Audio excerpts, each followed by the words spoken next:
ज़िला गौतम बुद्ध नगर में ज़िला कलेक्ट्रेट पे आज छठा दिन है किसानों को।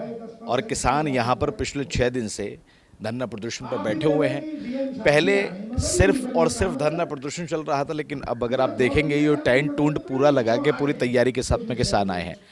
एक चीज़ और दिखाना मैं आपको चाहूँगा, अगर आप मेरे पीछे आएंगे तो थोड़ा देखेंगे कि यहाँ पर बैनर वगैरह सब तैयार हैं।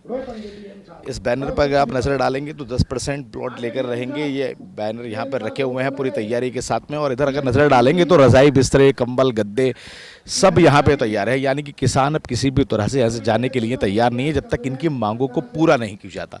बैनर भी हैं, गद्दे भी हैं।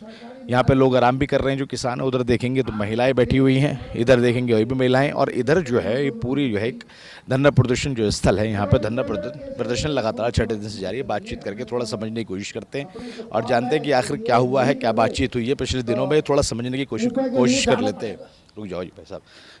चौधरी साहब, क्या नाम है आपका, क्या पद है, ज़रा बता दीजिए। मेरा नाम वीर सिंह नागर है, अखिल भारतीय किसान सभा का जिले का कोऑर्डिनेटर हूँ। अच्छा वीर सिंह जी, बातचीत हुई है आपके, आज छठा दिन है आपके धरने को। 6 दिन से आप यहाँ पे धरना लें और अभी देखा आपने पंडाल वंडाल भी लगाया, रजाई बिस्तर लेके पूरा आगे। कब तक लड़ाई रहेगी और क्या आश्वासन मिला डीएम साहब की तरफ से? डीएम साहब से सिर्फ हमारी एक ही मांग है, हाई पावर कमेटी के चूँकि मेंबर हैं और जिले के जिला अधिकारी हैं, ये हाई पावर कमेटी की रिपोर्ट हम किसानों को दिखा दें, उसमें हमको ये जानकारी हो जाए कि किसानों के हित में क्या चीज़ गई है और क्या अहित में गई है।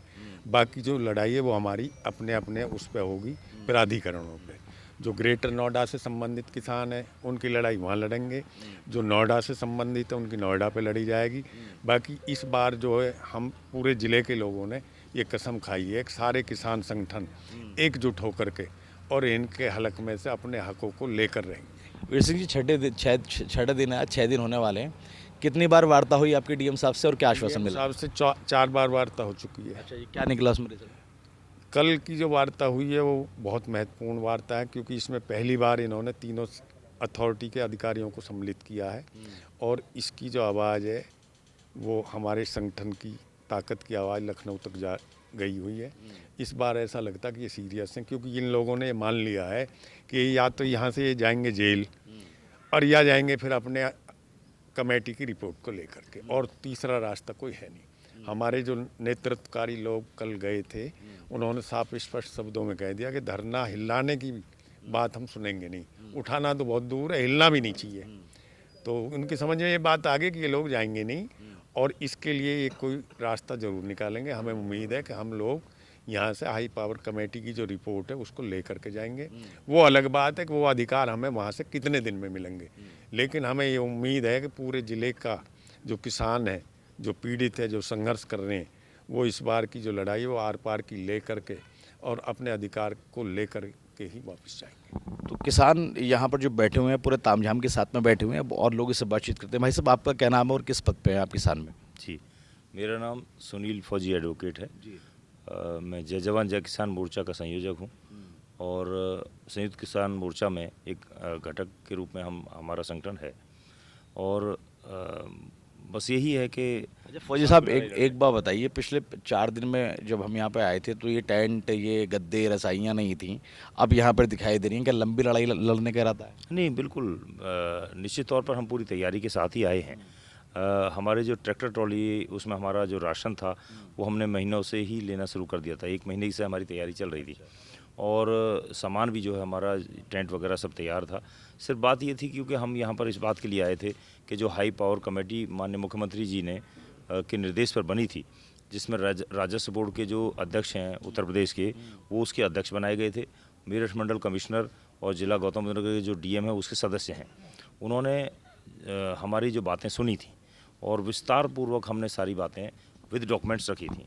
विशेष तौर पर जो पुराना अधिग्रहण कानून था 1894 का, उसमें जो कुछ पॉलिसीज़ संघर्ष करके हम लोगों ने बनवाई थी, जिसमें खास करके 10% का प्लॉट दिया जाता था, भूमिहीनों के लिए मकान या प्लॉट देने की बात थी, और गांवों का विकास करना, आबादियों का निस्तारण किया जाना, और जो मुआवजा पहले मिला था उसमें और बढ़ोतरी करके 64.7% का ब्याज सहित वो देने की बात थी। फिर उसके साथ साथ में जो नया कानून जब से लागू हुआ है उसके बाद बाजार दर का 4 गुना मुआवजा उसमें लागू हो चुका है। 20% प्लॉट अब नए कानून में आ गया है। साथ में रोजगार और पुनर्वास के सभी लाभ हैं। तो इन मुद्दों को हमने विस्तारपूर्वक लिखित में प्राधिकरण ने अपनी बोर्ड में भी पास किया है, तब वो शासन को गए हैं। तो एक ये फरवरी में यहाँ पर जो है हाईपावर कमेटी 21 फरवरी को गठित हुई थी और उसके बाद 31 अगस्त को हाईपावर कमेटी ने अपनी रिपोर्ट माननीय मुख्यमंत्री को शासन को भेज दी है।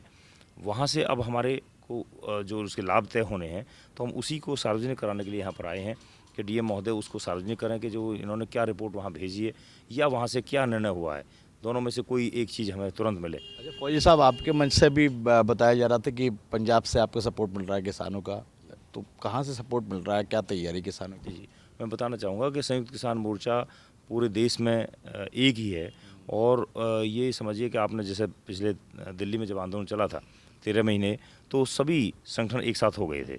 जहाँ कहीं भी आवाज़ उठती है वहाँ पर सभी उसको जानकारी मिलने पर आते हैं। अब यहाँ पर कल जो हमारे बीच में आए थे, राजस्थान से भी, हरियाणा से भी समर्थन करके गए हैं। आज जैसे मध्य प्रदेश और पंजाब से हमारे बीच में आए हैं, अन्य राज्यों से इसमें समर्थन मिल रहा है और जो भी बड़ी कॉल आगे होगी उसमें बड़ी संख्या में अन्य राज्यों से हमारे साथ किसान होंगे। दक्षिण भारत के भी किसान अभी जल्दी हमारा समर्थन करने आ रहे हैं, क्योंकि ये मुद्दा जो है, क्योंकि नया अधिग्रहण कानून अभी तक देश में कहीं भी उसके लाभ नहीं दिए जा रहे हैं। वो सिर्फ गौतम बुद्ध नगर के लिए इफेक्टिव नहीं है, वो पूरे देश के लिए इफेक्टिव है। 10 साल हो गए हैं, 1 जनवरी 2014 को लागू हो गया था, लेकिन अभी तक भी कहीं भी मार्केट वैल्यू तय नहीं करी गई, उसका 4 गुना नहीं दिया, उसका 20% जो प्लॉट होता है वो नहीं दिया और जो अन्य लाभ हैं भूमिहीनों के तमाम वो नहीं दी। तो इन सारी, और जो पुराना कानून है, आप समझ सकते हैं कि वो पुराना कानून ख़त्म हो गया। उस कानून हम तो दो ही बात कह रहे हैं कि पुराने कानून के या तो हमें लाभ दे दीजिए जो 64-10 के हमारे हैं, और नहीं तो फिर हमें जो नए एक्ट के हिसाब से 24/2 धारा है उसके तहत हमें नए आज के लाभ दीजिए। अगर आप नहीं दे सकते हैं तो नई पॉलिसी पे आ जाइए आप। तो बिल्कुल सीधी लड़ाई है और जहाँ तक हमारे संकल्प की बात है, पूरी मजबूती के साथ महिला शक्ति भी, युवा शक्ति, हमारे बुजुर्ग, सब लोग बिल्कुल तैयार हैं आंदोलन के लिए। जितने भी परियोजना यहाँ पर हैं उन परियोजनाओं का भी हम घेराव करेंगे, निश्चित तौर पर करेंगे। लेकिन इस बार संकल्प ये लिया है कि जितने भी हमारे संगठन हैं यहाँ से लेकर के वेस्टर्न यूपी, दिल्ली, एनसीआर या बाहर के राज्यों से जो आ रहे हैं, जहाँ भी यहाँ से स्टेप लिया जाएगा वो संयुक्त रूप से ही लिया जाएगा। अगर मान लिया हमें अथॉरिटी नोएडा की घेरनी है तो भी हम सारे ही साथ घेरेंगे। अगर गेट नोएडा की घेरनी है तो उसको भी प्रदर्शन जो होगा हमारा होगा, चाहे एनटीपीसी पे भी जाएंगे, चाहे यूपीएसआईडीसी जाएंगे, कहीं भी जाएंगे, चाहे शिवनाडर को घेरेंगे। सबको एक बार हम एक घेराव ये करके दिखाएंगे कि वहाँ के जो गांव के हमारे निवासी हैं उनको ये लगना चाहिए कि पूरा संयुक्त मोर्चा आपके साथ है। निश्चित तौर पर सबका घेराव भी किया जाएगा और सारे मुद्दे तय कराए जाएंगे। बहुत बहुत धन्यवाद। तो ये किसान नेता थे, यहाँ पर हम आपको बता रहे थे कि किस तरह से प्रदर्शन का आज 6ठा दिन है और 6 दिन में आज जिस तरह का यहाँ पर माहौल देखने को मिल रहा है, साफ तौर पर यह ऐलान कर दिया गया है कि अब जिसको भी घेराव किया जाएगा या जहाँ पर भी, मानिए अगर यमुना प्राधिकरण को घेरना है, ग्रेटर नोएडा प्राधिकरण को घेरना है, एनटीपीसी को घेरना है, या जिसको भी घेरना है, तो वहाँ पर जितने भी किसान मोर्चा हैं वो सारे तमाम एक साथ जाएंगे, एक साथ जाके घेराव करेंगे और तब तक नहीं मानेंगे, तब तक इनकी मांगे पूरी नहीं हो जाती। आज 6ठा दिन है, आप मेरे पीछे देख रहे होंगे, ये जिलाधिकारी का कार्यालय है जहाँ पर ये किसान बैठे हुए हैं। 6ठे दिन तक इनकी मांगों को पूरा नहीं किया गया। हालांकि कल एक अपडेट इनको देखने को मिला। अपडेट ये कि तीनों प्राधिकरण के जो लोग हैं उनको जो है वार्ता में शामिल किया गया। डीएम साहब ने उनसे बातचीत की। अब ये धरना प्रदर्शन कब तक चलता है, कहाँ जाके ठहरता है, मांगे इनकी पूरी होंगी या नहीं होंगी, शर्तों पर ये लोग आएंगे नहीं आएंगे, ये तमाम चीज़ें देखने वाली होंगी। ग्रेटर नोएडा से नाउ नोएडा के लिए अफी हिंदुस्तानी।